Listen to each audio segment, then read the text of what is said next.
பொரிக்கல் கிடக்கிட்ட இங்கே நேரம் பொரிக்கல் இந்த பல்சர் கடையெல்லாம் இருக்குதாங்களா மெயினாக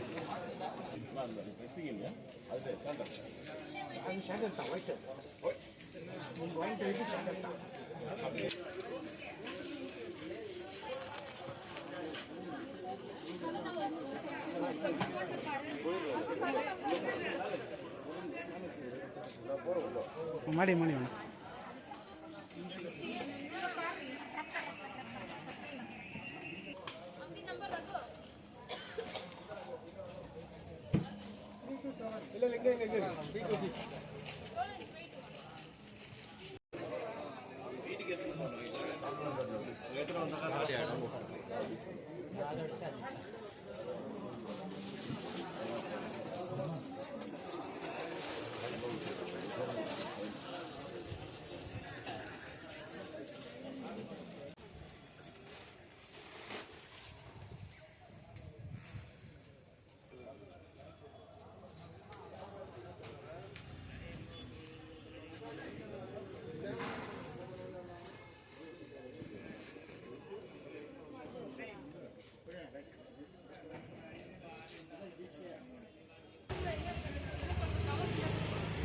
प्लास्टिक कवर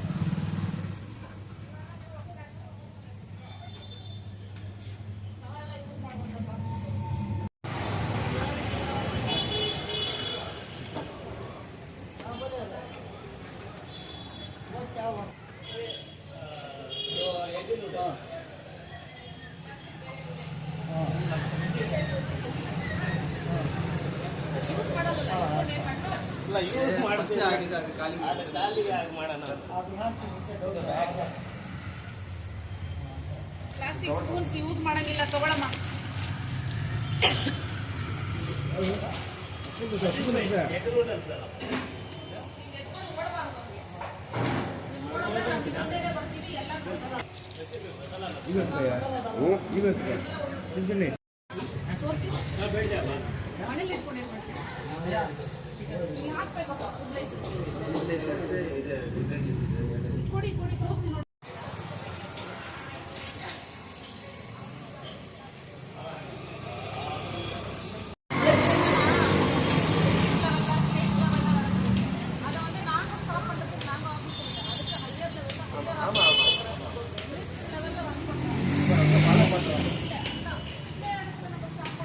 ಎಷ್ಟು ಕಡೆ ದಾಳಿ ಮಾಡಿದ್ರಿ, ಎಷ್ಟು ವಶಪಡಿಸ್ಕೊಂಡಿದ್ದೀರಿ, ಎಷ್ಟು ಕೆಜಿ, ಎಷ್ಟು ಫೈನ್ ಹಾಕಿದಿರಿ ಮೇಡಮ್?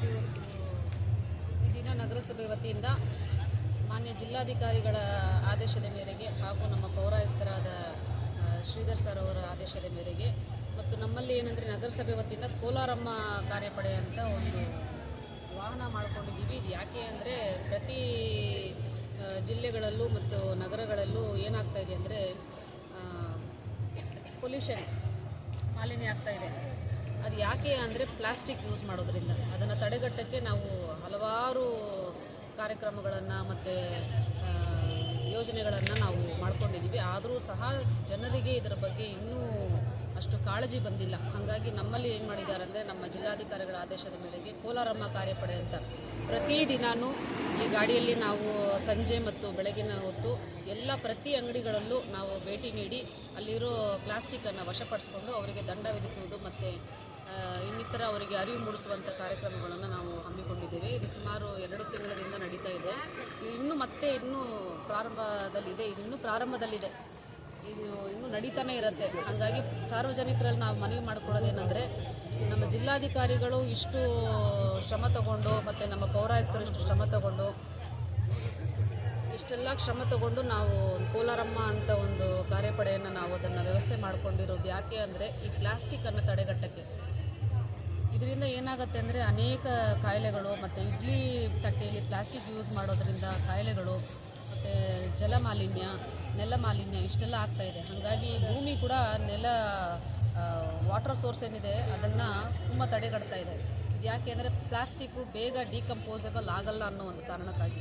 ಹಾಗಾಗಿ ನಾವು ಪ್ರತಿಯೊಂದು ಸಾರ್ವಜನಿಕರಲ್ಲೂ ನಾವು ವಿನಂತಿಸ್ಕೊಳ್ಳೋದೇನೆಂದರೆ ಪ್ಲಾಸ್ಟಿಕ್ಕನ್ನು ಯೂಸ್ ಮಾಡಬೇಡಿ, ದಯವಿಟ್ಟು ಅದನ್ನು ಬಳಸೋದು ಕಡಿಮೆ ಮಾಡಿ ಅಂತ ಹೇಳಲ್ಲ, ಯೂಸೇ ಮಾಡಬೇಡಿ. ಅದರ ಬದಲು ಬಟ್ಟೆ ಬ್ಯಾಗು, ನಿಮ್ಮ ಮನೇಲಿರೋ ಯಾವ್ದಾದ್ರು ಕೈ ಚೀಲದ ಬ್ಯಾಗು, ಮತ್ತು ಹಿಂದಿನ ಕಾಲದಲ್ಲೆಲ್ಲ ನೋಡಿದ್ರೆ ಬುಟ್ಟಿ, ಈ ವೈಯರಲ್ಲಿ ಬುಟ್ಟಿನೇ ಇದು ಕೊಡ್ತಾಯಿದ್ರು, ಅದು ಇನ್ನೂ ನಮ್ಮ ಮನೇಲಿ ನಾವು ಬಳಸ್ತೀವಿ. ಅಂಥದ್ದೊಂದು ಬುಟ್ಟಿ ಇರೋ ಅದನ್ನು ಯೂಸ್ ಮಾಡಿದ್ರೆ ಇನ್ನೂ ನಾವು ತುಂಬ ಸಂತೋಷ ಪಡ್ತೀವಿ. ನಗರಸಭೆ ಜೊತೆಗೆ ಸಾರ್ವಜನಿಕರು ಕೈ ಜೋಡಿಸಿದ್ರೆ ಮಾತ್ರ ಇದನ್ನು ನಾವು ತಡೆಗಟ್ಟಕ್ಕೆ ಸಾಧ್ಯ.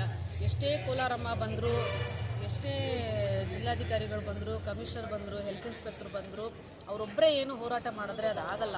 ಸಾರ್ವಜನಿಕರು ಕೈ ಜೋಡಿಸಿ ನಾವು ಆಯಿತು ನಾವು ಬಳಸಲ್ಲ ಅಂತ ಯಾವಾಗ ಅವ್ರು ಮುಂದೆ ಬರ್ತಾರೋ ಆವಾಗ ಮಾತ್ರ ಈ ಫಲ ಸಿಗುತ್ತೆ. ಹಾಗಾಗಿ ನಾನು ಎಲ್ಲರಲ್ಲೂ ಬೇಡಿಕೊಳ್ಳೋದೇನೆಂದರೆ ದಯವಿಟ್ಟು ನಮ್ಮ ಜೊತೆಗೆ ನಗರಸಭೆ ಹೊತ್ತಿಗೆ ಕೈ ಜೋಡಿಸಿ ಮತ್ತು ಈ ಪ್ಲಾಸ್ಟಿಕ್ ಮುಕ್ತ ನಗರವನ್ನಾಗಿ ಮಾಡಿ ಅಂತ ಕೇಳ್ಕೊಳ್ತೇವೆ. ಈ ಥರ ಮಟ್ಟದಲ್ಲಿ ಯಾಕೆ ನೀವು ಜಾಥಾ ಮೂಲಕ ಅರಿವು ಮೂಡಿಸಬಾರ್ದು? ಎಲ್ಲ ಮಾಡಿ ಮತ್ತೆ ನೀವು 3 ತಿಂಗಳಿಗೆ ಆ ಥರ ಒಂದು ಟೈಮ್ ಮಾಡ್ಬೋದಲ್ವಾ? ಮಾರ್ಕೆಟಲ್ಲಿ ಇದರ ಬಗ್ಗೆ ನಾವು ಜನರಿಗೆ ಅರಿವು ಮೂಡಿಸುವಂಥ ಕಾರ್ಯಕ್ರಮವನ್ನು ಮಾರ್ಕೆಟ್ ಒಳಗಡೆ ಹಮ್ಮಿಕೊಂಡಿದ್ದೇವೆ. ಶಾಲಾ ಮಕ್ಕಳಿಗೆ ಇದರ ಬಗ್ಗೆ ಪ್ಯಾಂಪ್ಲೆಟ್ಸ್ ಕೊಟ್ಟು ಮತ್ತು ಪ್ರತಿ ಸಲನೂ ನಮ್ಮ ಕಮ್ಯುನಿಟಿ ಮೊಬಿಲೈಸರ್ ಹೋಗಿ ಅವರಿಗೆ ಇದರ ಬಗ್ಗೆ ಅರಿವು ಮೂಡಿಸ್ತಾ ಇದ್ದಾರೆ. ಆದರೂ ಸಹ ಅಷ್ಟು ಮನದಟ್ಟಾಗ್ತಾ ಇಲ್ಲ ಅಂದರೆ ಜನರು ಮನಸ್ಸು ಮಾಡಬೇಕು. ಅಡಿಕ್ಟ್ ಆಗೋದೇ ಹೌದು, ಅಡಿಕ್ಟ್ ಆಗಿದ್ದಾರೆ, ಅವರು ಮುಕ್ತಿ ಪಡಿಬೇಕು. ಹೊರಗಡೆ ಬಂದರೆ ಮಾತ್ರ ಇದು ಸಾಧ್ಯ. ಈ ಥರ ಖಂಡಿತ ನಾವು ಕಾರ್ಯಪಡೆಯನ್ನು ರಚನೆ ಮಾಡಿಕೊಂಡು ಅರಿವು ಮೂಡಿಸ್ತಾ ಇದ್ದೀರಿ. ಹೌದು ಸರ್, ಇದು ಯಾವುದೇ ರೀತಿಯ ಸಾರ್ವಜನಿಕರಿಗೆ ತೊಂದರೆ ಕೊಡುವಂಥ ನಿಟ್ಟಲಿಲ್ಲ. ಒಂದು ಪ್ಲಾಸ್ಟಿಕ್ ಅನ್ನೋದನ್ನು ಒಂದು ತಡೆಗಟ್ಟಬೇಕು.